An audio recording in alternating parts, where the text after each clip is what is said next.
মৰমৰ পঞ্চমমান শ্ৰেণীৰ ছাত্ৰ-ছাত্ৰীসকল তোমালোকৰ গণিতৰ আজি পাঠ নং 7 অৰ্থাৎ ভগ্নাংশ আৰু দশমিক ভগ্নাংশ এই পাঠটো আমি আলোচনা কৰিবলৈ যাম কিন্তু আলোচনা কৰিলো আমি পৃষ্ঠা নম্বৰ 89 ৰ পৰা আমি আজি আগবাঢ়িম গতিকে ছাত্ৰ-ছাত্ৰীসকল যদি মোৰ চেনেলটোত নতুনকৈ আহিছা তেতিয়াহলে এটা সাবস্ক্ৰাইব কৰিবা আৰু ভিডিওটো ভাল লাগিলে এটা নিশ্চয় লাইক কৰি দিবা আৰু নটিফিকেশন বেল আইকনটো প্ৰেছ কৰি দিবা যাতে সকলোবোৰ তোমালোকৰ ভিডিও তোমালোকে পুনচাতে পাবলৈ সক্ষম হোৱা গতিকে আহাচোন আমি দেৰি নকৰিবলৈ আজি পৃষ্ঠা নং 89 ৰ পৰা আমি আৰম্ভ কৰো পৃষ্ঠা নং 89 আছিল ভগ্নাংশৰ হৰ আৰু লব গতিকে এটা ভগ্নাংশত হৰনো কাক কয় আৰু লবনো কাক কয় আমি তাকে জানিব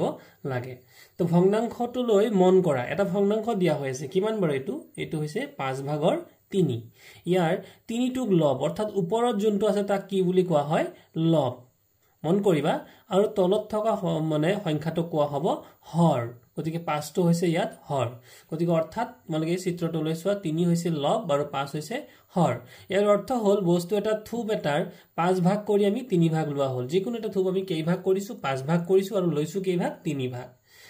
বাকচত হৰ বা লব লিখো আহা গতিকে 1 নম্বৰ অংকটো দিয়া আছিল 3/2 ইয়াত 2 হ'ল 2 টো কি হ'ব যেহেতু ওপৰত আছে ওপৰত থাকিলে তাক আমি কি বুলি কম আমি কম লব ঠিক তেনেকৈ পিছৰ অংকটোত 7/3 ইয়াত 7 হ'ল 7 ক'ত আছে তলত আৰু তলত থাকিলে তাক কি বুলি কয় তাক কোৱা হয় হৰ ইয়াৰ পৰৱৰ্তী প্ৰশ্ন আছিল তলত দিয়া ভগ্নাংশবোৰৰ হৰ আৰু লব বাছি লিখা গতিকে এই প্ৰথমটোত দিছিল 8/7 তলত আছে গতিকে এটো হ'ব হৰ ওপৰত আছে গতিকে এটো হ'ব লব তাৰ পিছৰটোত আছে 10 তলত গতিকে 10 টো ক'ত লিখিব লাগিব প্ৰথমত লিখিব লাগিব আৰু লব অৰ্থাৎ 9 টো পিছত লিখিব লাগিব গতিকে মৰমৰ ছাত্ৰ-ছাত্ৰীসকল বাকি অংক দুটা তোমালোকে এনেকৈ পুৰ কৰিবা তাৰ পিছত চোৱা ভগ্নাংশ আকাৰত লিখা গতিকে হৰ কিমান দি আছে অংকটোত হৰ দি আছে 5 আৰু লব দিয়া আছে 2 এটা কৰি দেখুৱা হৈছে আসলতে আমি কি জানো যে তলৰ সংখ্যাটো সদায় হৰ হয় যেহেতু এটো হৰ 5 বুলি দিছে এটো ক'ত বহিব তলত আৰু লবটো ক'ত বহিব ওপৰত গতিকে এটো হ'ব 2 গতিকে তাৰ পিছৰ অংকটো হৰ 7 লব হৈছে 3 গতিকে হৰ হ'ব তলত বহিব আৰু লবটো ওপৰত বহিব অৰ্থাৎ 7/3 হ'ব আৰু বাকিবোৰ ইয়াত কৰি দিয়া আছে যেটো তোমালোকে নিজে চেষ্টাও কৰিবাচোন ঠিক আছে তাৰ পিছৰ অংকটোত দিয়া আছিল ভগ্নাংশ কেইটা পৰ্যবেক্ষণ কৰা তো ইয়াতে সোৱা তোমাৰ লিখা আছে কিমান 2 ভাগে কালাৰ কৰা অংকটোক লিখা আছে 2/1 আৰু ইফালে লিখা আছে 2/1 হয়নে বাৰু কিয় 2/1 লিখিছে কাৰণ এই গুটেই বস্তুটোক এই গুটেই বাকচটোক দুটা ভাগত ভাগ কৰিছে দুটা ভাগত ভাগ কৰি পেলাই এটা অংশ কালাৰ কৰিছে অৰ্থাৎ 2 ভাগৰ কিমান অংশ কালাৰ কৰিলে এক অংশ আৰু কালাৰ কিমান নকৰিলে দুটা ভাগৰ ভিতৰত এটা অংশ কালাৰ নকৰিলে আৰু এইটোক আমি যদি গোল এটা চিত্ৰৰ দ্বাৰা আঁকিব বিচাৰো তেতিয়াহলে এইটো তেনেকুৱা হ'ব যে দুটা ভাগৰ ভিতৰত এটা অংশ ৰং কৰিলে আৰু এটা অংশ ৰং নকৰিলে ইয়াৰ পিছৰ চিত্ৰটোত তোমালোকে মন কৰা যে ইয়াতে মুঠতে বাকচটো কেইটা ভাগ কৰিছে 1 2 3 4 হয়নে বাৰু 4 ৰ ভিতৰত প্ৰথমটো অংশ গতিকে ফাৰ্স্ট বাকচটো টোটাল কেইটা ভাগ আছিল আমাৰ 4টা ভাগ তাৰে এটো হৈছে এটা ভাগ আৰু পিছৰ বাকচটো হৈছিল 4টা ভাগ তাৰে এটো এটা ভাগ ঠিক তেনেকৈ কালাৰ নকৰাৰ ভিতৰত 4টা ভাগৰ ভিতৰত এটা ভাগ আৰু কালাৰ নকৰাৰ ভিতৰত 4টা ভাগৰ ভিতৰত এটা ভাগ গতিকে এই সম্পূৰ্ণটোকে যদি আমি এটা গোল চিত্ৰৰ দ্বাৰা দেখাব বিচাৰো গতিকে ইয়াত কেইটা ভাগ কৰিছে 1 2 3 4 হয়নে বাৰু তে 4 ৰ ভিতৰত ৰং কেইটা ভাগ কৰিছে 4 ৰ ভিতৰত মুঠতে ৰং কৰিছে দুটা ভাগক আৰু ৰং নকৰা ভাগ হৈছে দুটা গতিকে 4/2 এইবাৰ তাৰ পিছৰ চিত্ৰটোত এই বাকচটোকে 1 2 3 4 5 6 মুঠতে 6টা ভাগ কৰিছে প্ৰতিটো ভাগক লেখা হৈছে 6/1 6/1 এনে ধৰণৰে আৰু এতিয়া যদি আমি গোল চিত্ৰটোৰ দ্বাৰা চাওঁ এই বৃত্তটোৰ মাজত যদি কওঁ ইয়াকো ছভাগ কৰা হৈছে আৰু চিত্ৰ কিন্তু প্ৰথমতে এইটোই আছিল ইয়াৰ পৰা আমি কি কৰিছো ইয়াক আমি প্ৰথমতে আকৌ মাজতে ভাগ কৰিলো এবাৰ আমি মুঠতে 6টা ভাগ কৰিছো কিন্তু মূল অংশটো কিন্তু একেই অৰ্থাৎ ইয়াক যদি আমি 6 ভাগ কৰো গতিকে মূল অংশটোলে মন কৰা ইয়াত যিমান অংশ ইয়াত ৰং কৰা আছে হিমান অংশই কিন্তু ইয়াতো ৰং কৰা আছে কিন্তু ইয়াত লিখিছিলো আমি 2/1 অৰ্থাৎ দুটা ভাগ কৰা হৈছিল তাৰে এটা ভাগ ইয়াত ভাগ কেইটা কৰা হৈছে 6টা হয়নে তাৰে কেইটা ভাগত ৰং কৰা হ'ল 1 2 3 গতিকে 6/3 গতিকে আমি যদি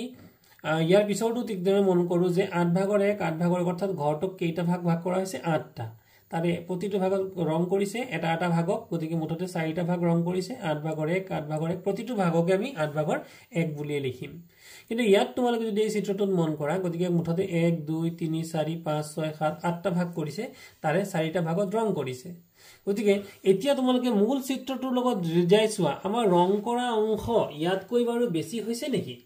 ইয়াত কিন্তু ৰং কৰা অংশ ইয়াতকৈ বেছি হোৱা নাই বা এইটো চিত্ৰটো ইয়াতকৈ বেছি হোৱা নাই আৰু এইটো চিত্ৰটো ইয়াতকৈ বেছি নহয় অৰ্থাৎ প্ৰতিটো ভাগতে কিন্তু আমাৰ মুঠ ৰং কৰা ভাগ কিন্তু একেই তাৰপৰা আমি ধৰিব পাৰিম যে 2 ভাগৰ 1 মানে যি কথা 4 ভাগৰ 2 মানে সেই কথা 6 ভাগৰ 3 মানে একেই কথা আৰু 8 ভাগৰ 4 মানেও একেই কথা গতিকে এই যে চাৰিটা ভগ্নাংশ 2 ভাগৰ 1 4 ভাগৰ 2 6 ভাগৰ 3 8 ভাগৰ 4 এই গোটেই কিটা ভগ্নাংশৰ অৰ্থ কিন্তু একেই এই গোটেই তোমালোকে মন কৰা এই গোটেই কিটা ভগ্নাংশ দি পেলে আমি চিত্ৰ যেটো আঁকা হৈছে তাতে ৰঙৰ পৰিমাণৰ কিন্তু সালসলনি হোৱা নাই খালি ইয়াৰ যেনেকৈ ইয়াৰ ৰূপটোহে সলনি হৈছে ঠিক আছে তো আমি কি পালো চাও যে 2 ভাগৰ 1 মানে যি কথা 4 ভাগৰ 2 মানে একেই কথা 6 ভাগৰ 3 মানে একেই কথা আৰু 8 ভাগৰ 4 মানেও একেই কথা গতিকে এনেকৈ আমি লিখিব পাৰো আৰু এনে ধৰণৰ ভগ্নাংশ এনেবোৰ ভগ্নাংশ সমতুল্য ভগ্নাংশ মনত ৰাখিবা সমতুল্য ভগ্নাংশ বা সমমান ভগ্নাংশ বুলি কোৱা হয় আৰু এইটো পৰীক্ষাত প্ৰশ্ন আহিব পাৰে যে কেইটামান সমতুল্য ভগ্নাংশ বা সমমান ভগ্নাংশৰ উদাহৰণ দিয়া তেতিয়ালে তোমালোকে এইটো লিখিব লাগিব তে কৰো আহা গতিকে এই চিত্ৰটোত চোৱা মুঠ ৰং আধা ভাগত দিছে 2 ভাগৰ 1 কিন্তু ইয়াতে যদিও ইয়াক আমি ভাগ বেছিকে কৰিছো কিন্তু মুঠ ৰঙৰ কিন্তু পৰিৱৰ্তন হোৱা নাই ইয়াত যিমানখিনি জায়গাত ৰং দিয়া হৈছে ইয়াতো সিমানখিনি জায়গাতে এই আধাখিনিতেই ৰং দিয়া আছে গতিকে ইয়াক লিখিছো কিমান মুঠ ভাগ কেইটা কৰিলো 8টা তাৰে কেইটা ভাগত ৰং হল 4টা গতিকে 2 ভাগৰ 1 মানে যি কথা 8 ভাগৰ 4 মানে একেই কথা তো দ্ৰুপভাৱে 5 ভাগৰ 2 মানে যি কথা তেতিয়ালে ইয়াত কিমান হ'ব মুঠতে কেইটা ভাগ আছে 10টা ভাগ গতিকে 10টা ভাগৰ ভিতৰত কেইটা হ'ব 4টা ভাগ গতিকে 5 ভাগৰ 2 মানে যিমান 10 ভাগৰ 4 মানেও সিমানেই তাৰ পিছত আহি গল কিমান 4 গতিকে 4টা ভাগৰ ভিতৰত কেইটা ভাগ ৰং কৰিছো ইয়াত আমি 3টা ভাগ কৰিছো গতিকে তাৰ পিছৰটো চিত্ৰত চোৱা গতিকে আমি ইয়াত কৰিছো কি 9টা ভাগত ৰং কৰিছো আৰু ইয়াতে মুঠতে ভাগ আছিল কিমান 12টা গতিকে 12 ভাগৰ 9 মানে 4 ভাগৰ 3 একেই কথা আৰু ইয়াতে কি হৈছে ইয়াতো কি হৈছে এইবাৰ তো 4 ইয়াতে হৈছে মুঠতে 16টা ভাগ কৰিছো আৰু আমি কেইটা ভাগৰ ৰং দিছো 12টা ভাগত কিন্তু মুঠ পৰিমাণ কিন্তু তোমাক চোৱা ইয়াত যিমানখিনি জায়গাত ৰং আছে ইয়াতো সিমানখিনি জায়গাতে ৰং আছে আৰু ইয়াতে সিমানখিনি জায়গাতে ৰং আছে গতিকে মুঠ ভাগটো একেই গতিকে আমি ক'ব পাৰো 4 ভাগৰ 3 12 ভাগৰ 9 16 ভাগৰ 12 সকলোকেইটা সমমান ভগ্নাংশ এতিয়া তাৰ পিছত লব বা হৰত উপযুক্ত সংখ্যা লিখা গতিকে ইয়াত চোৱা 2 ভাগৰ 1 আছে ইয়াত কিমান আছে 4 ভাগৰ 2 এটো আমাক এটা কৰি দিছে তাৰ পিছত ইয়াতে লিখা আছে চোৱা এতিয়া আমি এটা কথা কেনেকৈ আমি এটো কৰিব লাগে গতিকে প্ৰথম অংকটো আমাক কৰি দিছিল যে 2 ভাগৰ 1 গতিকে আমি 2 ৰে যদি পূৰণ কৰো 2 2 গুণ 4 আৰু 1 2 গুণ 2 গতিকে মৰমৰ ছাত্ৰ-ছাত্ৰী সকল তোমালোকে মন কৰা ইয়াত তলত কিমান আছে 2 অৰ্থাৎ হৰৰ কিমান আছে 2 আৰু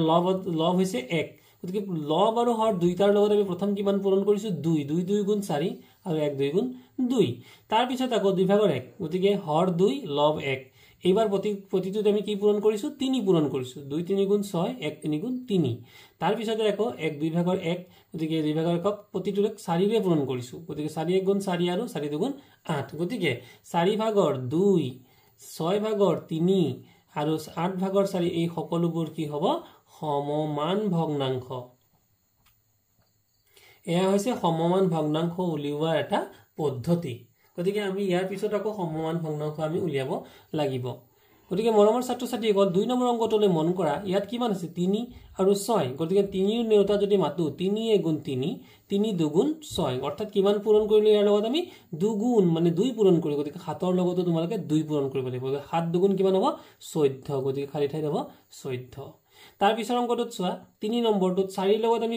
কিমান পূৰণ কৰিলে আমি 12 পাম 4 গুণ 4 4 2 গুণ 8 4 3 গুণ 12 অৰ্থাৎ আমি হৰটোৰ লগত কিমান পূৰণ কৰিলো 3 গতিকে আমি লবৰ লগতো কিমান পূৰণ কৰিব লাগিব 3 1 3 গুণে 3 এ হ'ব আমাৰ খালি ঠাই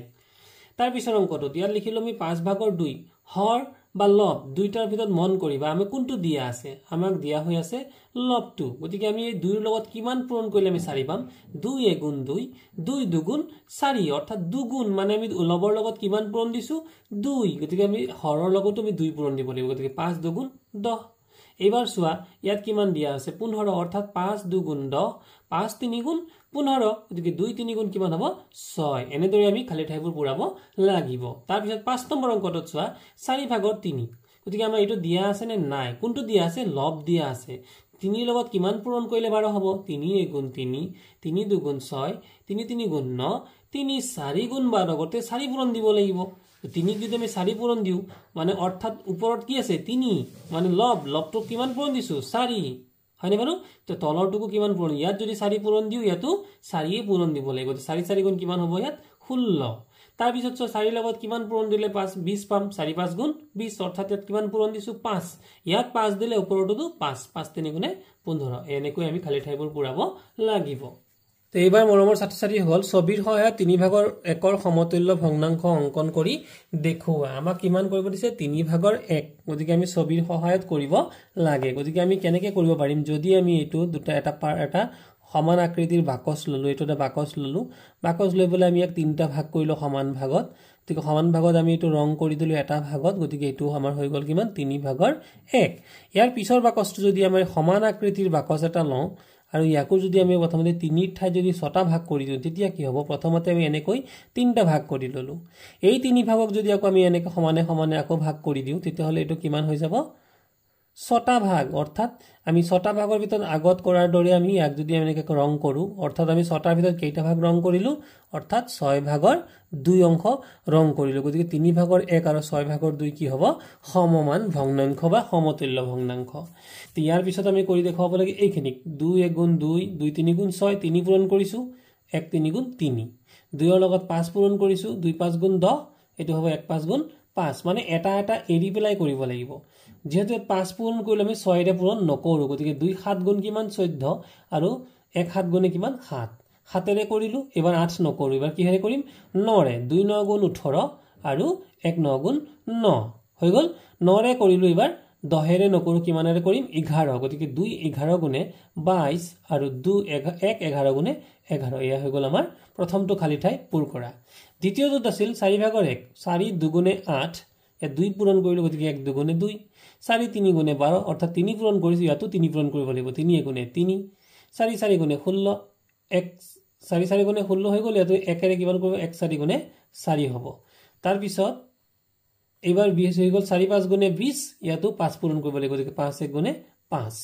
তাৰ পিছত 4 6 গুণে 24 1 6 গুণে 6 তাৰ পিছত অংকটোত 5 5 2 গুণে 10 1 2 গুণে 2 5 3 গুণে 15 1 3 গুণে 3 5 4 গুণে 20 1 4 গুণে 4 5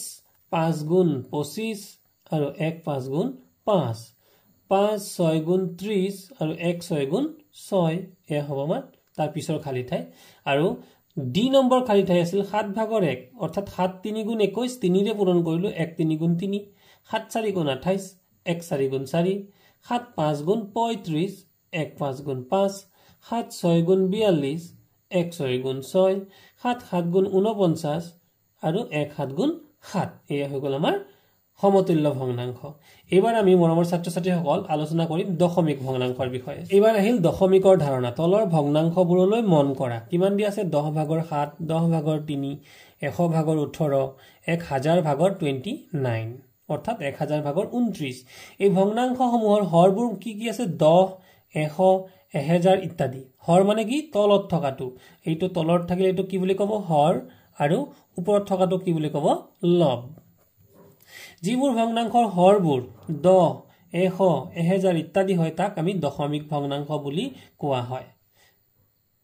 গতিকে আমি দশমিক ভগ্নাংশবোৰক অন্য ধৰণেও লিখিব পাৰো কেনেকৈনো লিখিব পাৰো চাওঁ 10 ভাগৰ একক আমি 0.1 বুলিও লিখো ইয়াত আমি কি পঢ়ো 0.1 বুলি পঢ়ো এই চিনটো হৈছে দশমিক চিনটোক দশমিক চিন বোলা হয় এই যে ফুটটো দেখিছে এই ফুট চিনটোক দশমিক চিন বোলা হয় ঠিক তেনেকৈ 10 ভাগৰ 2 ক আমি কি লিখিব পাৰো 0.2 এইটো মানে যি কথা এইটো মানে একেই কথা তাৰ পিছত 10 ভাগৰ 3 মানে আমি লিখিব পাৰো 0.3 পৰীক্ষাত প্ৰশ্ন আহিব পাৰে যে 10 ভাগৰ 3 ক দশমিকত প্ৰকাশ কৰা তেতিয়া হলে আমি এনেকৈ লিখিব লাগিব তাৰ পিছত আকৌ 100 ভাগৰ 1 যদি হয় আমি কি লিখিব পাৰো 0.01 0.01 100 ভাগৰ 7 হলে 0.07 100 ভাগৰ 13 হলে 0.013 তো ইয়াতে মন কৰা ছাত্ৰ-ছাত্ৰীসকল তলত 100 চোৱাচোন তোমালোকে 100 শূন্য কেইটা আছিল 100 শূন্য দুটা আছিল ইয়াতো দুটা আছিল তো গতিকে যেতিয়া তলত দুটা শূন্য থাকে আৰু প্ৰথমৰ অংকটো শেষ হয় 1 হয় আৰু বাকিবিলাক শূন্য বা 0 হয় তেতিয়া হলে যেইটা শূন্য থাকে অৰ্থাৎ ইয়াত দুটা আছে গতিকে ওপৰৰ সংখ্যাটোৰ দুঘৰ আগতে আমি কি দিব লাগিব দশমিক দিব 3 আছিল আৰু 1 আছিল কেইটা ঘৰ হল এটা ঘৰ দুটা ঘৰ তাৰ আগত কি দিব লাগিব দশমিক কিয় কাৰণ তলত কি আছে শূন্য দুটা আছিল ইয়াৰ আগৰ অংকটো চোৱা ইয়াত শূন্য কেইটা আছিল দুটা কিন্তু ওপৰত অংক কেইটা আছিল এটা মাত্ৰ 7 আছিল তে আমাকে দুটাৰ প্ৰয়োজন হ'ব তো দুটা কেনেকৈ প্ৰয়োজন পুৰাম আমি শূন্য এটা দি লম তেতিয়া কেইটা হৈ গল এটা দুটা এটা তাৰ আগত কি দিব লাগিব পইণ্ট অৰ্থাৎ দশমিক কিয় শূন্য ইয়াত দুটা আছে ইয়াৰ আগৰটো ঠিক তেনেকৈ 100/1 শূন্য দুটা আছে ইয়াত সংখ্যা আছে মাত্ৰ এটা গতিকে 1ৰ লগত আমি এটা শূন্য দি লম এটা কেই ঘৰ হল দুঘৰ তাৰ আগত কি আহিব পইণ্ট হল দশমিক বিন্দুৰ সোঁহাতৰ অংককেইটা অৰ্থাৎ দশমিক ভগ্নাংশৰ অংককেইটা পঢ়োতে এটা এটাকৈ পঢ়িব লাগে মানে ইয়াক কি ক'ব লাগিব 0.13 কলে ভুল হ'ব কি ক'ব লাগিব 0.13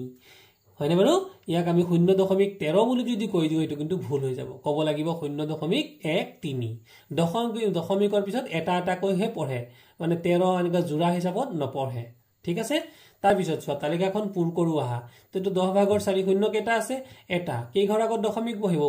ওপৰটো লিখিলো শূন্য যেহেতু এটা আছে 1 ঘৰ আগত দশমিক বহিব হয় তাৰ পিছৰটো চোৱা এত শূন্য কেইটা আছে এটা তো ওপৰটো হৈ গল 6 গতিকে এটা ঘৰ আগত আমি দশমিক আৰু দশমিকৰ আগত একো নাথাকিলে কি দিব লাগিব শূন্য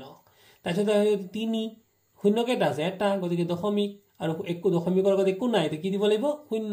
এইটো এবাৰ দশমিক কেইটা আছে ঘৰ আগত আছে তাৰ মানে ওপৰত কি লিখিব লাগিব 7 আৰু তলত কি লিখিব লাগিব 10 এইটো এনেকা ঠিক তেনেকৈ লিখিব লাগিব 2 আৰু দশমিক ইয়াত দি পেলে শূন্য দিব লাগিব ইয়াত শূন্য কেইটা আছিল দুটা গতিকে দুটা ঘৰ আগত তো ইয়াত কবা ইয়াত সংখ্যা কেইটা আছে এটাহে আছে এটা 0 দি লব লাগিব তেতিয়া কেইটা ঘৰ হ'ব দুটা ঘৰ গতিকে দুটা ঘৰৰ আগত কি দিব লাগিব পইণ্ট কিয় কাৰণ শূন্য এখত শূন্য কেইটা আছিল দুটা এইবাৰ চোৱা তোমালোকে ইয়াতে কি আছে 5 গতিকে আমি ওপৰত লিখিব লাগিব 5 আৰু দশমিক কেই ঘৰ আগত আছে এঘৰ দুঘৰ আগত গতিকে 1 লিখি পেলে কেইটা শূন্য দিম কেই ঘৰ দুঘৰ গতিকে আমি দুটা শূন্য দিম তাৰ পিছত অংকটো চোৱা 100/9 গতিকে এইবাৰ চোৱা 100/9 হলে ইয়াতে শূন্য কেইটা আছে দুটা সংখ্যাটো আছে অনলি 9 এতে এটাহে হল আৰু এটা 0 লগাই দিয়া এটা কেইটা দুটা সংখ্যা হৈ গল তাৰ আগত কি বহিব পইণ্ট কিয় ইয়াত দুটা শূন্য আছে আৰু পইণ্টৰ আগত অৰ্থাৎ দশমিকৰ আগত একো নাথাকিলে কি দিব লাগে 0 গতিকে এইবাৰ চোৱা ইয়াত সেই চিত্ৰটোত চোৱা ইয়াত কি লিখিছো 100/19 গতিকে শূন্য দুটা গতিকে দুঘৰ আগত দশমিক বহিছে হয় তলৰ দশমিক সংখ্যাবোৰ পঢ়ো আহা গতিকে ইয়াক কেনেকৈ বহিব লাগিব 5.4 ইয়াক কেনেকৈ বহিব লাগিব 10.7 ইয়াক কেনেকৈ বহিব লাগিব 7.89 নেকি নহয় 8.9 পঢ়িলে কিন্তু ভুল হৈ যাব আৰু ইয়াক পঢ়িব লাগিব 8.001 তলৰ তালিকাখন মন কৰা 10 পইচা মানে 1 টকাৰ 10/1 অংশ অৰ্থাৎ 100 পইচা 1 টকা হয়নে গতিকে 10 পইচা মানে হল 100 কি 10/1 অংশ গতিকে ইয়াৰ 10/1 10 পইচা মানে আমি কিমান লিখিব পাৰিম 0.1 টকা হয়নে 10 পইচা মানে কিমান হৈ গল 0.1 টকা আকৌ 1 পইচা 1 টকাৰ বা 100/1 অংশ গতিকে কিমান হৈছে 100/1 গতিকে ইয়াৰ কি হ'ব শূন্য কেইটা আছিল দুটা কেই ঘৰ আগত দশমিক বহিব দুঘৰ আগত 0.01 তাত 1 সেন্টিমিটাৰ 1 মিটাৰৰ 100/1 অংশ 100/1 মানে কিমান হ'ব 0.01 মিটাৰ গতিকে 1 সেন্টিমিটাৰ মানে কিমান মিটাৰ হৈ যাব 1 সেন্টিমিটাৰ মানে হৈ যাব 0.01 মিটাৰ তাৰ পিছত 1 মিটাৰ হৈছে 1 কিলোমিটাৰৰ 1000/1 অংশ কিমান লিখিছো 1000/1 গতিকে 1 মিটাৰ মানে কিমান হৈ যাব পৰীক্ষাত তোমালোকৰ প্ৰশ্ন আহিব পাৰে আৰু বিশেষকৈ গুণোৎসৱ আৰু নাচ এই দুটা পৰীক্ষাত তোমালোকৰ এনেকুৱা ধৰণৰ প্ৰশ্ন 100% আহিব তোমালোকে ভালকৈ মন দিবা গতিকে 1 মিটাৰ মানে কিমান হৈ যাব 1000/1 আৰু ইয়াকে আমি কি লিখিব পাৰো 0.001 কিয় ইয়াত শূন্য কেইটা আছে এটা দুটা তিনিটা ওপৰত সংখ্যা কেইটা আছে এটাহে থাকিল আমি আৰু দুটা শূন্য লগাই লব লাগিব কাৰণ তলত কেইটা শূন্য আছে তিনটা তিনি ঘৰ আগত আমি দিব লাগিব দশমিক তো দশমিক ভগ্নাংশ আমি 10/1 বা 0.1 লিখিব পাৰো হয়নে 100/1ক 0.01 লিখিব পাৰো এইবাৰ দশমিক ভগ্নাংশৰ স্থানীয় মান ইয়াত কিমান লিখা আছে সংখ্যাটোক 145 প্ৰথমতে 145 আছে 0.23 হয়নে বাৰু গতিকে 3 ৰ স্থানীয় মান কিমান হ'ব ইয়াত আছে দশমিকৰ পিছত কেই ঘৰ দুঘৰ গতিকে এটো হ'ব 100/3 বা 0.03 এই কথাখিনি মৰমৰ ছাত্ৰ-ছাত্ৰীসকল তোমালোকে ভালকৈ মন দিবা